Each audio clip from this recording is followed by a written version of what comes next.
देखिए, हिंदू मान्यताओं के अनुसार पुराने समय में आपती और व्याप्ति दो दैत्य भाई थे। आज की डेट में दुनिया उन्हें संजू सैमसन और तिलक वर्मा के नाम से जानती है। अरे कहना क्या चाहते हो? नमस्कार दोस्तों, आप देख रहे हो क्रिकेट गुटरगू। भैया, कल रात जो हुआ उसे कोई मैच न बोले, क्योंकि वो शक्ति प्रदर्शन था। मैं नहीं मानता। ऐसा शक्ति प्रदर्शन जो चीख चीख कर बता रहा था कि हमने 2024 का T20 वर्ल्ड कप तो जीत लिया, लेकिन 2026 वाले पर भी हमारा नाम लिख दो। जैसा हम चाहते थे कि T20 मैचों में इंडिया खेले, बिल्कुल वैसा ही खेल खेला जा रहा था। और कल तो उसमें लेवल अप कर दिया गया। संजू और तिलक ने ऐसा तोड़ा जैसे वीडियो गेम में चीट कोड लगाकर खेला जा रहा हो। नहीं, तू समझा नहीं। इस मैच की हाईलाइट काटने वाले को पगार नहीं मिलेगी, क्योंकि एडिटर बोलेगा कि हाईलाइट काटने की जरूरत ही नहीं है। हर बॉल पे चौका गया, पूरा मैच ही हाईलाइट है। संजू और तिलक भाई ने पूरा इलाका धुआं धुआं कर दिया और संजू भाई का एकदम मामला सेट है। या तो शतक बनाते हैं या फिर बतख बनाते हैं। बहुत तेज हो रहा है। और तिलक भाई यही सोच रहे होंगे कि अगर 31 अक्टूबर से पहले साउथ अफ्रीका से सीरीज हो गई होती और 2 लगातार शतक आ गए होते तो अंबानी जी से 8 करोड़ से ज्यादा रकम वसूली जा सकती थी। लेकिन कोई बात नहीं तिलक भाई, अगर आप ऐसे ही खेलते रहे तो मुंबई वाले आपके माथे पर राज तिलक जरूर करेंगे। जलवा है हमारा। क्योंकि भाई जबरदस्त मजे आ गए और यही मजा मैं पूरे हिंदुस्तान को देना चाहूंगा। इसलिए आइए आपको शुरू से बताता हूँ कि कल के मैच में क्या हुआ। तो दोस्तों, बात ऐसी है कि अब की बार टीम इंडिया ने टॉस जीता और कहा कि हम 3 मैचों में पहले बैटिंग करे हैं और अब की बार भी हम पहले ही बैटिंग करेंगे।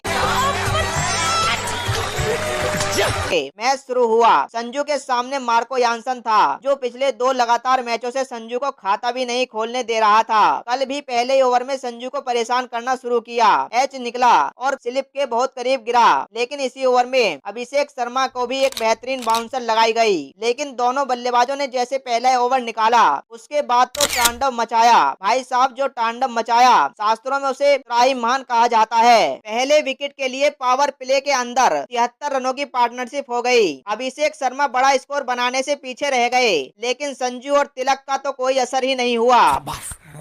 पहले मैच में शतक लगाने के बाद जब कमेंटेटर ने संजू से पूछा था कि उनके खेल में क्या फर्क आया, तो उन्होंने कहा कि कप्तान सूर्य कुमार यादव ने बांग्लादेश सीरीज से पहले उनसे कहा था कि संजू भाई, चाहे कुछ भी हो जाए, अगले 7 मैचों में तुम ही टीम में हो और ओपनर हो। संजू ने कहा ऐसा पहली बार हो रहा था कि उन्हें लगातार 7 मैचों में मौका मिल रहा था और इस कॉन्फिडेंस की वजह से उनका प्रदर्शन ऐसा निकल कर आया है। संजू भारतीय क्रिकेट इतिहास में T20 इंटरनेशनल में 3 लगातार शतक लगाने वाले पहले भारतीय बन गए हैं। दूसरी तरफ तिलक वर्मा इतने जबरदस्त फॉर्म में थे कि पावर प्ले के बाद आने के बावजूद संजू के स्कोर से कंधा मिलाकर वो चलते रहे। तिलक की पारी के पीछे भी मैं सूर्या भैया को बधाई देना चाहूंगा, क्योंकि उन्होंने अपनी नंबर 3 की पोजीशन सेक्रीफाइस करके तिलक को प्रमोट किया और तिलक ने लगातार 2 मैचों में सेंचुरी मारकर कप्तान का भरोसा जीत लिया। संजू के बाद लगातार 2 T20 में शतक बनाने वाले तिलक दूसरे बैटल बन गए हैं। बाकी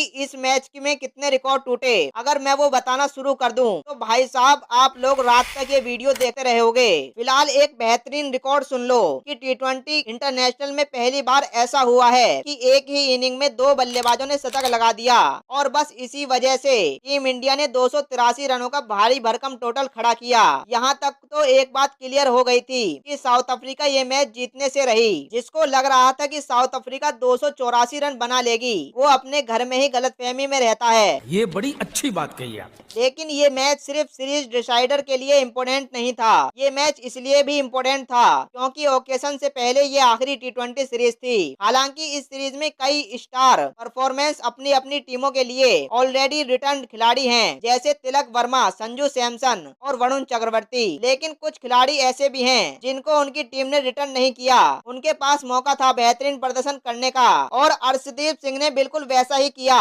अर्शदीप सिंह ने अपनी पहली 12 गेंदों में लगातार 3 विकेट ले लिए और साउथ अफ्रीका का स्कोर 3 ओवर के बावजूद 10 रन था। 4 विकेट पहले 3 ओवर में ही गिर चुके थे। साउथ अफ्रीका की कमर और पिछवाड़ा दोनों टूट चुके थे। थोड़े ही टाइम में नौबत ऐसी आ गई थी कि मैच खाली फॉर्मेलिटी के लिए खेला जा रहा था, क्योंकि साउथ अफ्रीका हर गेंद पर छक्का भी लगाती तो भी ये मैच नहीं जीत पाती और टीम इंडिया ने बुरी तरह से साउथ अफ्रीका को इस मैच में 125 रनों से रौंद डाला और सीरीज में 3-1 से अपने नाम कर ली। इसी के साथ हमारा इस साल का आखिरी टी20 मैच भी खत्म हो गया और इस साल हम टी20 वर्ल्ड चैंपियन बने और सिर्फ 2 मैच हारे, जिसमें एक जिम्बाब्वे के खिलाफ था और एक इस सीरीज में साउथ अफ्रीका के खिलाफ।